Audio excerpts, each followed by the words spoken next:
Hey clarophiles and clarophilettes, I'm going to be good to my promise for a second time this week. This makes me especially good, I think, in the fact that I promised that as soon as we had subscribers that exceeded 2,000 subscribers, that I was going to do a special deal, make some special offers that'll be for all you who have subscribed and for all you who see this video in the next month and subscribe. But you have to prove that you have subscribed and that you've seen the video.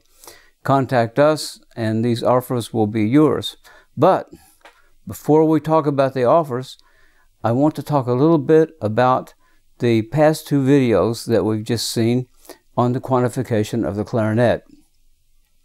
Then we'll talk about the offers.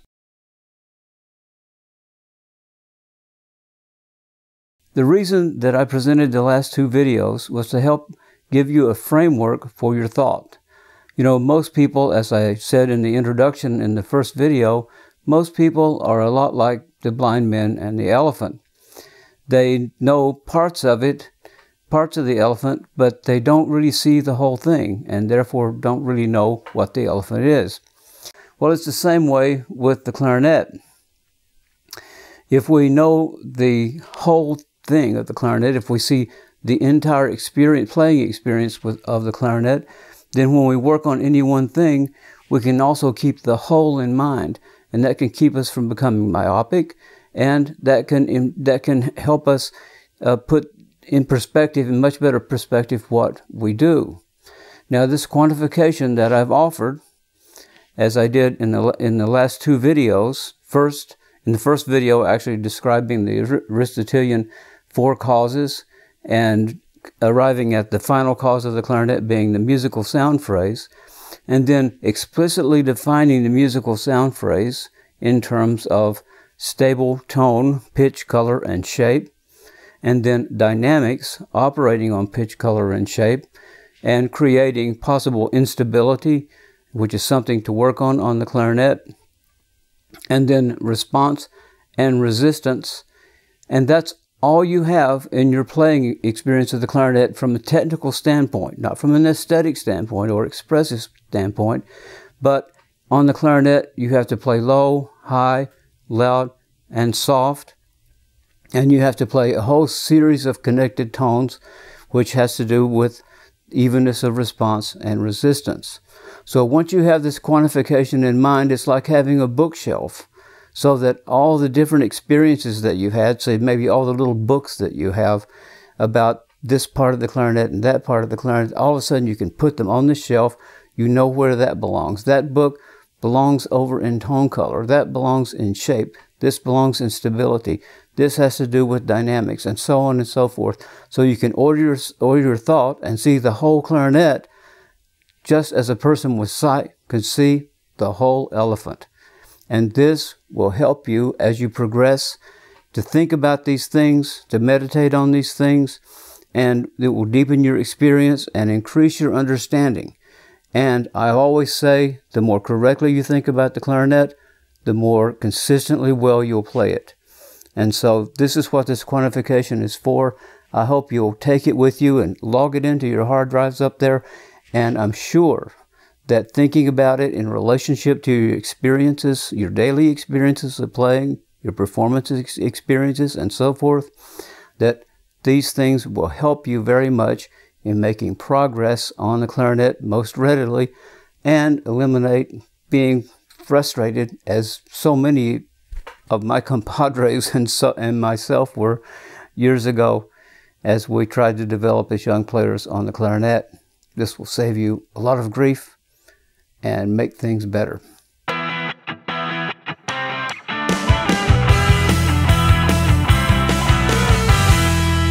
Okay, so here's the deal. We're going to celebrate having broken 2,000 subscribers by offering some great deals on all our products at Ridenour Clarinet Products.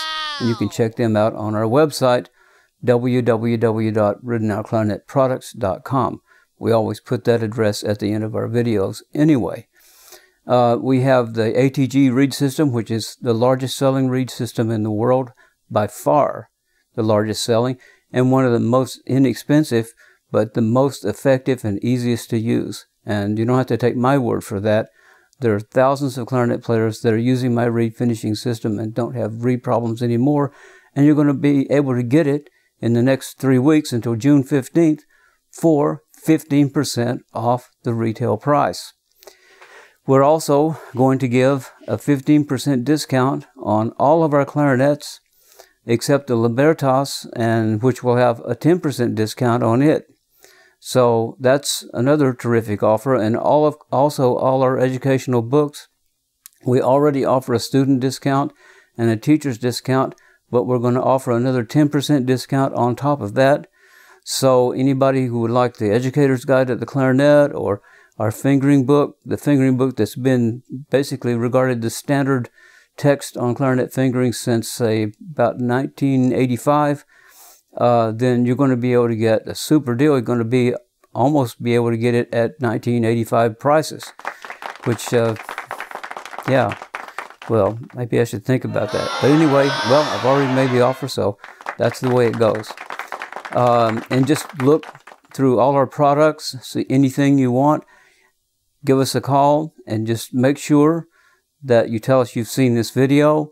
Make sure that you've subscribed to our site here on YouTube, and you're going to be eligible for a great deal. Okay?